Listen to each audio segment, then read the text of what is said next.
Hello friends, എല്ലാവർക്കും മഹാലക്ഷ്മി സീരിയലിൻ്റെ ഇന്നത്തെ എപ്പിസോഡിൻ്റെ റിവ്യൂയിലേക്ക് സ്വാഗതം.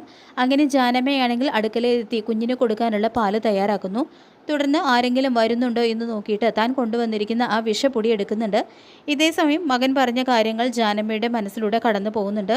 ആ പാല് കൊടുത്ത് അമ്മ വീട്ടിൽ തിരിച്ചെത്തുന്നതുവരെ ആ കുഞ്ഞിനൊന്നും സംഭവിക്കില്ല, അതുകൊണ്ട് തന്നെ അമ്മയെ ആരും സംശയിക്കില്ല എന്നും മാത്രമല്ല, ആ കുഞ്ഞിന് ഞാൻ തരുന്ന പൊടി കലക്കി കൊടുക്കാനായിട്ട് അമ്മയ്ക്ക് പറ്റുന്നില്ലെങ്കിൽ അമ്മ നാളെ തിരികെ വരുമ്പോൾ കുറച്ച് വിഷവും കയ്യിൽ കരുതണം, അത് എനിക്കും മരുമകൾക്കും കലർത്തി തരണം എന്ന് ദേവരാജൻ പറഞ്ഞ കാര്യങ്ങളെല്ലാം ജാനമ്മയുടെ മനസ്സിലൂടെ കടന്നു പോകുന്നു. തുടർന്ന് ആ വിഷപ്പൊടിയിൽ നിന്നും കുറച്ചെടുത്ത് പാലിൽ കലർത്തുന്നുണ്ട്. ഇതേ സമയമാണ് ജാനമ്മ എന്ന് വിളിച്ചുകൊണ്ട് ലേഖ വരുമ്പോൾ ജാനമ്മ ഞെട്ടുന്നുണ്ട്. ആദ്യമായിട്ടാണ് കുഞ്ഞിന് പാല് മാറ്റി കൊടുക്കുന്നത്, അതുകൊണ്ട് തന്നെ അധികം കട്ടി വേണ്ട എന്നും നേരത്തെ മതി എന്നെല്ലാം ലേഖ പറയുമ്പോൾ ഞാൻ എത്ര കുഞ്ഞുങ്ങളെ നോക്കിയതാണെന്ന് പറയുന്നുണ്ട് ജാനമ്മ. അധിക നാളൊന്നും വേണ്ടി വരില്ല, എനിക്ക് കുഞ്ഞിനെ എപ്പോഴും കണ്ടുകൊണ്ടിരിക്കണമെന്ന് ലേഖ പറയുമ്പോൾ അതെനിക്ക് മനസ്സിലായി, ആരുടേതാണ് കുഴപ്പമെന്ന് ജാനമ്മ ചോദിക്കുമ്പോൾ എനിക്കാണെന്ന് പറയുന്നുണ്ട് ലേഖ.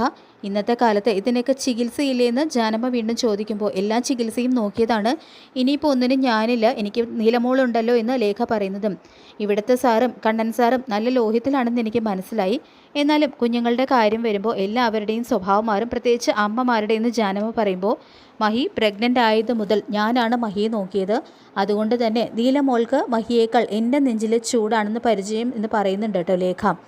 എല്ലാ കാലവും കുഞ്ഞിവിടെ കാണുമോ എന്ന് ജാനമ്മ വീണ്ടും ചോദിക്കുമ്പോൾ ഓണം കഴിഞ്ഞാൽ അവർ പോകും, അങ്ങനെ പോയാൽ അതെങ്ങനെ സഹിക്കാൻ പറ്റുമെന്ന് എനിക്കറിയില്ല, പക്ഷേ കുഞ്ഞിനെ ഇവിടെ എല്ലാ കാലവും നിർത്തണമെന്ന് എനിക്ക് വാശി പിടിക്കാനും പറ്റില്ലല്ലോ, അതിന് എനിക്ക് എന്താ അവകാശമെന്നും ലേഖ വിഷമത്തോടുകൂടി ചോദിക്കുന്നു.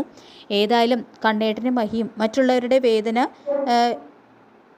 കാണാൻ ഇഷ്ടമില്ലാത്തവരാണ്, അതുകൊണ്ട് തന്നെ എന്നെ കൂടുതൽ വിഷമിപ്പിക്കില്ല എന്ന് തന്നെയാണ് എൻ്റെ വിശ്വാസം. തുടർന്ന് ലേഖ കുഞ്ഞിനുള്ള പാലുമായിട്ട് അവിടെ നിന്നും പോകുന്നു. ശേഷം ആ പാല് കുടിച്ചിട്ട് കുഞ്ഞിന് എന്തെങ്കിലും സംഭവിച്ചു കഴിഞ്ഞാൽ പെറ്റമ്മയും പോറ്റമ്മയും കരുതുന്നത് കാണേണ്ടി വരുമല്ലോ ഈശ്വര എന്നെല്ലാം പറഞ്ഞുകൊണ്ട് വിഷമിക്കുകയാണ് കേട്ടോ ജാനമ്മ. പിന്നീട് കാണിക്കുന്നത് ഉണ്ണി ചികിത്സയ്ക്കായിട്ട് തോമസ് ഡോക്ടറുടെ ഹോസ്പിറ്റലിലേക്ക് പോകാനായിട്ട് തുടങ്ങുന്നു. അപ്പോൾ കരുണയുണ്ട് കൂടെ. നിന്നെ തോമസ് സാറിന് ഇഷ്ടമൊന്നുമല്ല എങ്കിലും നേരുള്ള മനുഷ്യനാണ് അദ്ദേഹം, അതുകൊണ്ട് തന്നെ ചികിത്സയിൽ പിഴവൊന്നും കാണിക്കില്ല എന്ന് ദുർഗ പറയുന്നുണ്ട്.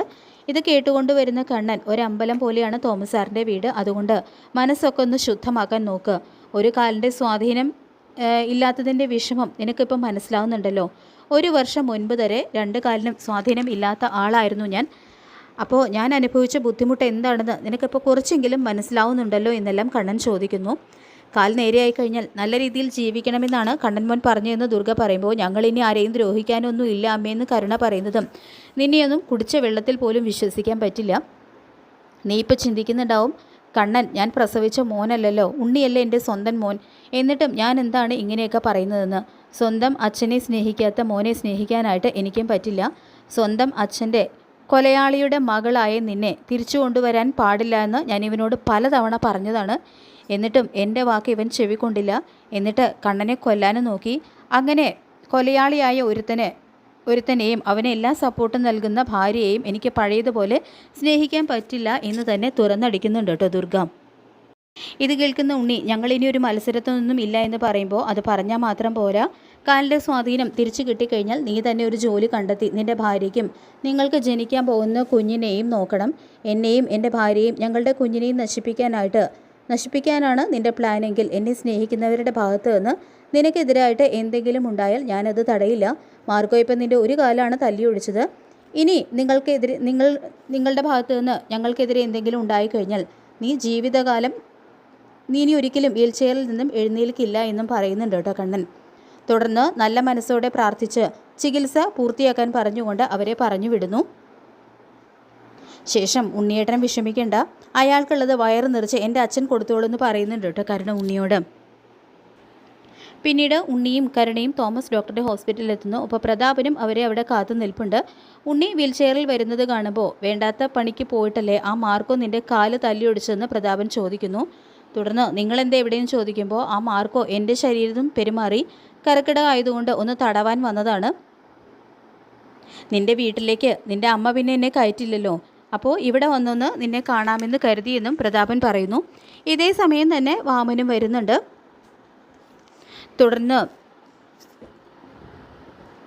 എൻ്റെ അച്ഛനെ താൻ കൊന്നതുകൊണ്ടാണ് എൻ്റെ ജീവിതം ഇങ്ങനെയായതെന്ന് ഉണ്ണി പറയുമ്പോൾ, പിന്നെ പറഞ്ഞു പറ്റിച്ച് എൻ്റെ മോളെ കല്യാണം കഴിച്ചിട്ട് നീ എന്നെ തന്നെയാണോ കുറ്റപ്പെടുത്തുന്നതെന്ന് ചോദിച്ചുകൊണ്ട് പ്രതാപനും തിരിച്ചടിക്കുന്നു. എങ്കിലും അച്ഛൻ്റെ മരണം തന്നെയാണ് എൻ്റെ ജീവിതം തുലച്ചത് എന്ന് തന്നെ പറയുന്നുണ്ട് കേട്ടോ ഉണ്ണി. വാമനാണെങ്കിൽ മേഘനെ ചികിത്സയ്ക്കായിട്ടാണ് കൊണ്ടുവന്നിരിക്കുന്നത്. അപ്പോൾ മേഘനെ കാണുന്നതും നിന്നെ കണ്ടിട്ട് കുറേ ആയല്ലോടാ, നിനക്ക് വല്ല മാറ്റം ഉണ്ടോ എന്നെല്ലാം ചോദിക്കുമ്പോൾ, ഇവിടുത്തെ ചികിത്സ കൊണ്ട് നല്ല മാറ്റം ഉണ്ടാകുമെന്നാണ് തോമസ് സാറ് പറഞ്ഞതെന്ന് വാമൻ പറയുന്നുണ്ട്. തുടർന്ന് നീ ആരോഗ്യത്തോടെ നടന്നിരുന്നെങ്കിൽ നമുക്ക് പലതും ചെയ്യാമായിരുന്നു. ഇപ്പോഴും അതിനുള്ള ശ്രമങ്ങൾ നടക്കുന്നുണ്ടെന്നെല്ലാം പ്രതാപൻ മേഘനോട് പറഞ്ഞു കൊടുക്കുന്നുണ്ട്. തുടർന്ന് ഞങ്ങളുടെ കേസിൽ നിന്നും ഞങ്ങളെ ഒഴിവാക്കി തരാനായിട്ട് പറ്റൂ മോളെ എന്നെല്ലാം വാമൻ കരുണയോട് ചോദിക്കുമ്പോൾ, കേസ് ഒതുക്കി തീർക്കേണ്ടത് കണ്ണനാണ്, അതുകൊണ്ട് ഈ ചോദ്യം നിങ്ങൾ അയാളോട് ചോദിക്കുകയാണ് വേണ്ടതെന്ന് പറഞ്ഞുകൊണ്ട് കരുണ വാമന് നേരെ പൊട്ടിത്തെറിക്കുന്നു. ഇതേ സമയം എൻ്റെ അച്ഛൻ്റെ കൊലയാളികൾക്ക് തൂക്കുകയറി കിട്ടിയാലും എനിക്ക് വിഷമമൊന്നുമല്ല എന്ന് ഉണ്ണി പറയുമ്പോൾ, ഇനി കണ്ണൻ നിന്നെ കൈവിട്ട് കഴിഞ്ഞാൽ എൻ്റെ മോള് തന്നെ വേണം നിന്നെ നോക്കാനായിട്ട്, അതുകൊണ്ട് അമ്മായിയച്ഛന് ഒന്നും സംഭവിക്കരുതെന്ന് പ്രാർത്ഥിക്കാൻ എല്ലാം പ്രതാപൻ ഉണ്ണിയോട് പറഞ്ഞു കൊടുക്കുന്നുണ്ട്. ഏതായാലും ശത്രുക്കളെല്ലാവരും ഒന്നിച്ച് തോമസ് ഡോക്ടറുടെ ഹോസ്പിറ്റലിൽ ഒത്തുകൂടിയിട്ടുണ്ട്. അങ്ങനെ കരുണയും പ്രതാപനും ഉണ്ണിയൊക്കെ അവിടെ നിന്ന് പോയതിന് ശേഷം ഈ നാശങ്ങളൊക്കെ ഇവിടേക്ക് വരുമെന്ന് അറിഞ്ഞിരുന്നെങ്കിൽ ഞാൻ നിന്നെയും കൊണ്ട് ഇവിടേക്ക് വരില്ലായിരുന്നു എന്നെല്ലാം വാമൻ മേഘനോടായിട്ട് പറയുന്നുണ്ട്. പിന്നീട് കാണിക്കുന്നത് നിലമോൾക്ക് പാല് കൊടുക്കുകയാണ് ജാനമ്മ. ഞാൻ ഇതുവരെ കുഞ്ഞുങ്ങളോട് ഇങ്ങനെ ഒരു ദ്രോഹമൊന്നും ചെയ്തിട്ടില്ല എന്നെല്ലാം മനസ്സിൽ പറഞ്ഞ കുറ്റബോധം കൊണ്ട് നീറുകയാണ് കേട്ടോ ജാനമ്മ. അപ്പോൾ മഹിയാണെങ്കിൽ അവിടെ ചിരിച്ചുകൊണ്ട് ഇരിപ്പുണ്ട്. മഹിയുടെ മുഖത്തേക്ക് നോക്കാൻ പോലും അവർക്ക് കഴിയുന്നില്ല കുറ്റബോധം കൊണ്ട്. പിന്നീട് കാണിക്കുന്നത് കണ്ണൻ വരുന്നതാണ്. കുഞ്ഞിനെ ഹോസ്പിറ്റലിലേക്ക് കൊണ്ടുപോകണോ, ഇന്നലെ രാത്രിയൊക്കെ ഭയങ്കര കരച്ചിലായിരുന്നില്ലേ എന്നെല്ലാം കണ്ണൻ ചോദിക്കുമ്പോൾ, ഇപ്പോൾ ഒരു കരച്ചിലും ഇല്ല. ജാനമ്മ വന്നതിന് ശേഷം കുഞ്ഞ് കുളിച്ച് പാലൊക്കെ കുടിച്ച് സുഖമായിട്ട് ഉറങ്ങുക എന്ന് പറഞ്ഞുകൊണ്ട് മഹി വരുന്നുണ്ട്.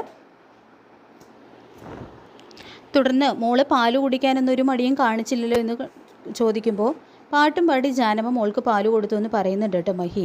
ഇപ്പോൾ ഈ ജാനമ്മയുടെ ആവശ്യമൊന്നും ഇല്ലായിരുന്നു, കുഞ്ഞിനെ നോക്കാനായിട്ട് ഞാനുണ്ടല്ലോ എന്നെല്ലാം ലേഖ പറയുമ്പോൾ, അവർക്ക് എത്ര എക്സ്പീരിയൻസ് ഉണ്ടെന്ന് പറഞ്ഞാലും 2 മാസം പ്രായമായുള്ള കുഞ്ഞിനെ ഇങ്ങനെ തേച്ച് കുളിപ്പിക്കാനൊന്നും പാടില്ല എന്നെല്ലാം ലേഖ പറയുമ്പോൾ, ഈ പണി ഒരുപാട് ചെയ്തിട്ടുള്ള ആളാണ് ജാനമ്മ, അതുകൊണ്ട് തന്നെ നീ ഇനി അവരിൽ കുറ്റമൊന്നും കാണണ്ട എന്ന് പറയുന്നുണ്ട് കണ്ണൻ ലേഖയോട്.